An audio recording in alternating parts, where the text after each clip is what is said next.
Sir, ಇವತ್ತು RCB 18 ವರ್ಷಗಳ ಬಳಿಕ ಕಪ್ ಗೆದ್ದ ಹಿನ್ನೆಲೆಯಲ್ಲಿ ಸರ್ಕಾರ ಸಂಭ್ರಮಾಚರಣೆನ ಕಾರ್ಯಕ್ರಮ ಹಮ್ಮಿಕೊಂಡಿತ್ತು. ಇದರ ಘಟನೆಯಲ್ಲಿ ಕಾಲು ತುಳಿತಕ್ಕೆ 12 ಜನ ಸಾವನ್ನಪ್ಪಿದ್ದಾರೆ. 11 ಜನ. ಇದು ಆರೋಪಗಳಿಗೆ ಮತ್ತೆ ಚರ್ಚೆಗೆ ಕಾರಣವಾಗ್ತಾ ಇದೆ. ಆರೋಪಗಳಲ್ಲ, ಫ್ಯಾಕ್ಟ್ ಆಫ್ ದಿ ಮ್ಯಾಟರ್ ಮೇಲೆ ಚರ್ಚೆ ಆಗಬೇಕು. ಮೊದಲಿದ್ದು ನಾವು ಇದನ್ನೇನು ಪೊಲಿಟಿಸೈಸ್ ಮಾಡಬೇಕು ಅನ್ನೋಂಥ ಇಚ್ಛೆ ನಮ್ಗೆ ಯಾರಿಗೂ ಇಲ್ಲ. ಆದರೆ ಕ್ವಶನ್ ಈಸ್, ಮೊದಲಿದ್ದು ಇದರಲ್ಲಿ ಯಾರು ನಿಧನರಾಗಿದ್ದಾರೆ ಅವ್ರ ಆತ್ಮಕ್ಕೆ ಶಾಂತಿ ಸಿಗಲಿ ಮತ್ತು ಅವರ ಕುಟುಂಬಕ್ಕೆ ಈ ಒಂದು ದುಃಖವನ್ನು ಭರಿಸುವಂಥ ಶಕ್ತಿ ಆ ಪರಮಾತ್ಮ ಕೊಡಲಿ ಅಂತ ಹೇಳಿ ನಾನು ಪ್ರಾರ್ಥನೆ ಮಾಡ್ತೇನೆ ಮತ್ತು ಅತ್ಯಂತ ವಿಷಾದವನ್ನೇ ನಾನು ವ್ಯಕ್ತಪಡಿಸ್ತೇನೆ. ಆದರೆ ಅದರ ಜೊತೆಯಲ್ಲಿ ನಾನು ಒಂದು ಮಾತು ಹೇಳೋದು, ನಿನ್ನೆ ರಾತ್ರಿ 11 ಗಂಟೆಗೆ 11:15 ಮ್ಯಾಚ್ ಮುಗಿದಿದೆ. ಇಷ್ಟು ತರಾತುರಿಯಲ್ಲಿ ಮಾಡಲಿಕ್ಕೆ ಪೊಲೀಸರಿಗೆ ಸಾಧ್ಯ ಇಲ್ಲ ಅನ್ನುವಂಥ ಮಾತನ್ನು ಪೊಲೀಸರು ಹೇಳಿದ್ದಾರೆ ಅನ್ನೋದು ನನಗೆ ಸಿಕ್ಕಿರುವಂಥ ಮಾಹಿತಿ. ಅದರ ಜೊತೆಗೆ ಕೊನೆಗೆ ಇವರು ಸರ್ಕಾರ ಒತ್ತಾಯ ಮಾಡಿ ಕೊಡಿಸಿದ ನಂತರ ಇದನ್ನು ಆ ಕ್ರಿಕೆಟ್ ಬೋರ್ಡ್ ಮೇಲೆ ಹಾಕಿ, ಕರ್ನಾಟಕ ಸ್ಟೇಟ್ ಕ್ರಿಕೆಟ್ ಬೋರ್ಡ್ ಮೇಲೆ ಹಾಕಿ ಸರ್ಕಾರ ಕೈ ತೊಳ್ಕೊಳ್ಳೋದಲ್ಲ. ಅಲ್ಲಿ ನೀವೇ ತೋರಿಸಿದ ಕ್ಲಿಪ್ಪಿಂಗ್ಗಳಲ್ಲಿ, ಯಾಕಂದರೆ ನಾನು ಇಲ್ಲಿ ನಮ್ಮ ಕೌನ್ಸಿಲ್ ಆಫ್ ಮಿನಿಸ್ಟರ್ಸ್ ಮೀಟಿಂಗ್ ಇತ್ತು, ನಾವು ಮಧ್ಯಾಹ್ನದಿಂದ ಮೊಬೈಲ್ನಲ್ಲಿ ಸಹಿತ ನಾವು ಅವೈಲೇಬಲ್ ಇರಲಿಲ್ಲ. ಆದರೆ ನಾನು ಬಂದ ತಕ್ಷಣ ಈಗ ನೀವೇ ಹಾಕಿದ ಕ್ಲಿಪ್ಪಿಂಗ್ದಲ್ಲಿ ನೋಡಿದ್ದು, ಗೇಟ್ ತೆಗೆದೇ ಇಲ್ಲ. ಈ ಕಡೆ ಆ ಕಡೆ ಗೇಟ್, ಆ ಕಡೆಯಿಂದ ಈ ಕಡೆ ಗೇಟ್. ಇದೆಲ್ಲ ಪ್ಲ್ಯಾನಿಂಗ್ ಇಲ್ಲ. ಯಾಕೆ ಪ್ಲ್ಯಾನಿಂಗ್ ಇಲ್ಲ ಅಂತ ಅನ್ನೋದಕ್ಕೆ ಭಾಳ ಪ್ರಮುಖವಾದಂಥ ಒಂದು ಕಾರಣ, ನಾನು ಅಲ್ಲೇ ಬೇರೆ ಅಧಿಕಾರಿಗಳಿಗೇನೆ ಕೇಳಿದ್ದೀನಿ. ಬಟ್ ಅಧಿಕಾರಿಗಳ ಹೆಸರು ಮತ್ತು ಇದು ನಾವು ಹೇಳೋಕ್ಕಾಗಲ್ಲ. ನಾವು ಬೇಡ ಅಂತ ಹೇಳಿದ್ರು ಒತ್ತಾಯ ಮಾಡಿ ಕೊಡಿಸಿದ್ದಾರೆ.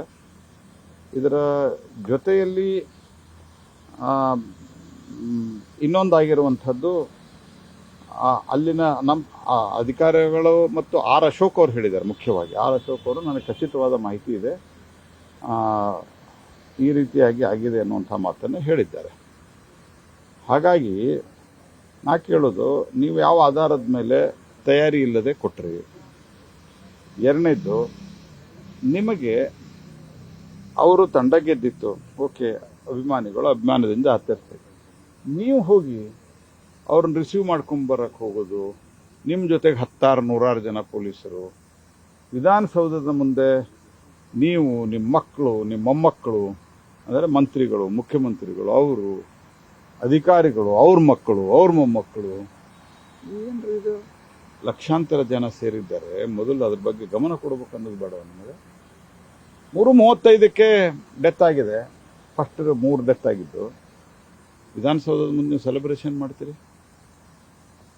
ಮತ್ತು ಸೆಲ್ಫಿ ತೆಗೆಸ್ಕೊಳಕ್ಕೆ ಹೋಗ್ತೀರಿ, ಮತ್ತು ಬೇರೆ ಬೇರೆ ಯಾವುದೋ ಘಟನೆ ಜೊತೆಗೆ ಅದನ್ನು ತುಲನೆ ಮಾಡಕ್ಕೆ ಹೋಗ್ತಾರೆ.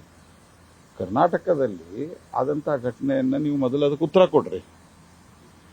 ಮತ್ತು ಅದಾದ ನಂತರ ಅಲ್ಲಿ ಪೂರ್ತಿಯಾಗಿ ಕ್ರೀಡಾಂಗಣದಲ್ಲಿ ಕಾರ್ಯಕ್ರಮ ನಡೆಸೋದಕ್ಕೆ ಕೊಟ್ಟಿದ್ದೀರಿ. 5 ಗಂಟೆಗೆ ಪಟಾಕಿ ಹೊಡೆದಿದ್ದಾರೆ, ಕ್ರ್ಯಾಕರ್ಸ್ ಬರ್ಸ್ಟ್ ಆಗಿದ್ದಾವೆ ಸೆಲೆಬ್ರೇಷನ್ದಲ್ಲಿ. ಅಂದರೆ ಸಂವೇದನಾಶೀಲರಿದ್ದೀರ ನೀವು ಸರ್ಕಾರದವರು. ಆಂಬ್ಯುಲೆನ್ಸ್ ಇರಲಿಲ್ಲ, ದೇರ್ ಆರ್ ನೋ ಆಂಬ್ಯುಲೆನ್ಸ್. ಗೇಟ್ಗಳ ಓಪನ್ ಇಲ್ಲ. ಈ ಎಲ್ಲ ಅವ್ಯವಸ್ಥೆಗೆ ಸರ್ಕಾರ ಅತ್ಯಂತ ನೇರವಾಗಿ ಜವಾಬ್ದಾರಿಯನ್ನು ಹೊರಬೇಕು. ಇದಕ್ಕೆ ಮುಖ್ಯಮಂತ್ರಿ, ಉಪಮುಖ್ಯಮಂತ್ರಿಗಳೇ ಜವಾಬ್ದಾರರು. ಮತ್ತು 10 ಲಕ್ಷ ಪರಿಹಾರವನ್ನು ಅನೌನ್ಸ್ಮೆಂಟ್ ಮಾಡಿದ್ದಾರೆ. ಕೇರಳದಲ್ಲಿ ವಯನಾಡ್ನಲ್ಲಿ ಆನೆ ತುಳಿದು ಸತ್ತದಕ್ಕೆ 25 ಲಕ್ಷ ಎಷ್ಟೋ ಕೊಟ್ಟರು, 25 lakhs. ಯಾಕೆ? ಕರ್ನಾಟಕ ಜನ ಕೊಟ್ಟಂತಹ ಟ್ಯಾಕ್ಸ್ನಿಂದ ನೀವು ಅಲ್ಲಿ 25 ಲಕ್ಷ. ಯಾಕೆಂದ್ರೆ ಅಲ್ಲಿ ಪ್ರಿಯಾಂಕಾ ವಾದ್ರಾ ಅವರಿದ್ದಾರೆ, ಮೊದಲು ರಾಹುಲ್ ಗಾಂಧಿ. ಮತ್ತು ಅದಕ್ಕೆ ಬಾಲಿಶವಾದಂಥ ಉತ್ತರ ಏನು ಕೊಟ್ಟರು ಆ ಟೈಮ್ದಲ್ಲಿ? ಅಲ್ಲಿದ್ದಂಥದ್ದು ಕರ್ನಾಟಕದ ಆನೆ ಅಂತ. ಇಲ್ಲಿ 10 ಲಕ್ಷ ಯಾಕಿದೆ? ಅಂದರೆ ಸರ್ಕಾರ ಯಾವ ರೀತಿ ಇನ್ಸೆನ್ಸಿಟಿವ್ ಆಗಿದೆ ಅನ್ನೋದಂತನ್ನ ಸ್ವಲ್ಪ ಅವ್ರು ಅರ್ಥ ಮಾಡ್ಕೋಬೇಕು. ಮತ್ತು ಅಲ್ಲಿ ಘಟನೆ ಆಗಿತ್ತು ಇಲ್ಲಿ ಘಟನೆ ಆಗಿತ್ತು ಅನ್ನೋದು ಹೇಳೋದು ಬಿಟ್ಟು ಇದು ನ್ಯಾಯಾಂಗ ತನಿಖೆಯನ್ನು ಮಾಡೋದು. ಈಗ ಆಲ್ರೆಡಿ ಮ್ಯಾಜಿಸ್ಟ್ರೇಟ್ ಮುಖಾಂತರವಾಗಿ ನ್ಯಾಯಾಂಗ ತನಿಖೆ ಆಗಲೇಬೇಕು. ಮ್ಯಾಜಿಸ್ಟ್ರೇಟ್ ತನಿಖೆ ನಡೆಯೋದಿಲ್ಲ. ಮ್ಯಾಜಿಸ್ಟ್ರೇಟ್ ತನಿಖೆ ಅಂತಂದ್ರೆ ಇವರು ಅಧಿಕಾರಿಗಳಿರ್ತಾರೆ, ಅದರ ಬಗ್ಗೆ ರಿಟೈರ್ಡ್ ಹೈಕೋರ್ಟ್ ಜಡ್ಜ್ನಿಂದ ಇದು ಎನ್ಕ್ವೈರಿ ಸಂಪೂರ್ಣವಾಗಿ ಎನ್ಕ್ವೈರಿ ಆಗಿ ಶೀಘ್ರದಲ್ಲೇ ರಿಪೋರ್ಟ್ ಕೊಡಲಿಕ್ಕೂ ಆದೇಶ ಕೊಡಬೇಕು. ಯಾರೋ ಕೂಡ ಈ ವಿಚಾರದಲ್ಲಿ ಕಾಂಗ್ರೆಸ್ ಬಿಜೆಪಿ ಇರ್ಬೋದು ಅಥವಾ ಜೆಡಿಎಸ್ ಬೇರೆ ಯಾವುದೇ ನಾಯಕರುಗಳು ರಾಜಕೀಯವನ್ನ ಮಾಡಬಾರ್ದು ಅನ್ನುವಂಥದ್ದನ್ನ ಸಿಎಂ ಹಾಗೂ ಡಿಸಿಎಂ ಅವರು ಕೇಳ್ಕೊಂಡಿದ್ದಾರೆ ಸರ್. ರಾಜಕೀಯ ಮಾಡತಾ ಇರೋರು ನೀವು, ಎಲ್ಲದರಾಗೂ ರಾಜಕಾರಣ ಮಾಡಿರೋರು ನೀವು. ನಾವು ಇದ್ರಾಗ ಏನು ರಾಜಕಾರಣ ಮಾಡಿ ನಿಮ್ಮ ಫೇಲ್ಯೂರನ್ನ ಮತ್ತು ಯಾವ ಅಧಿಕಾರಿಗಳು ತಪ್ಪಿದ್ರು, ನೀವು ಯಾಕೆ ಇದನ್ನ ಮಾಡಿದ್ರಿ, ಇದೆಲ್ಲ ಹೇಳಬೇಕಲ್ಲ ಜನಕ್ಕೆ. ಇದು ರಾಜಕಾರಣ ಅಲ್ಲಿದೆ. ನೀವು ಒತ್ತಾಯಪೂರ್ವಕವಾಗಿ ಪರ್ಮಿಷನ್ ಕೊಡ್ಸಿರಿ, ಅಲ್ಲಿ ಒಂದು ಫಂಕ್ಷನ್ ನಡೀತಾ ಇದೆ, ವಿಧಾನಸೌಧದ ಮುಂದೆ ಒಂದು ನೀವು ಫಂಕ್ಷನ್ ಮಾಡಿದ್ರಿ, ಎಲ್ಲ ಅಧಿಕಾರಿಗಳು ಇಲ್ಲಿದ್ರು. ಯಾಕಂದ್ರೆ ಇಲ್ಲಿ ಮುಖ್ಯಮಂತ್ರಿಗೆ ಪ್ರೊಟೆಕ್ಷನ್ ಕೊಡಬೇಕು, ಉಪಮುಖ್ಯಮಂತ್ರಿಗೆ ಪ್ರೊಟೆಕ್ಷನ್ ಕೊಡಬೇಕು, ಅಲ್ಲಿದ್ದಂಥ ಉಳಿದ ಮಂತ್ರಿಗಳಿಗೆ ಪ್ರೊಟೆಕ್ಷನ್ ಕೊಡಬೇಕು, ಅಲ್ಲಿರುವಂಥ IAS ಸೀನಿಯರ್ IAS ಮತ್ತು ಇತರ ಅಧಿಕಾರಿಗಳಿಗೆ ಪ್ರೊಟೆಕ್ಷನ್ ಕೊಡಬೇಕು. ಅಲ್ಲಿ ಜನರ ಬಗ್ಗೆ ಗಮನನೇ ಇಲ್ಲ. ಗೇಟ್ ತೆಗಿಯಲ್ಲ, ಸರಿಯಾದಂಥ ಗೇಟ್ ಓಪನ್ ಮಾಡಿಲ್ಲ.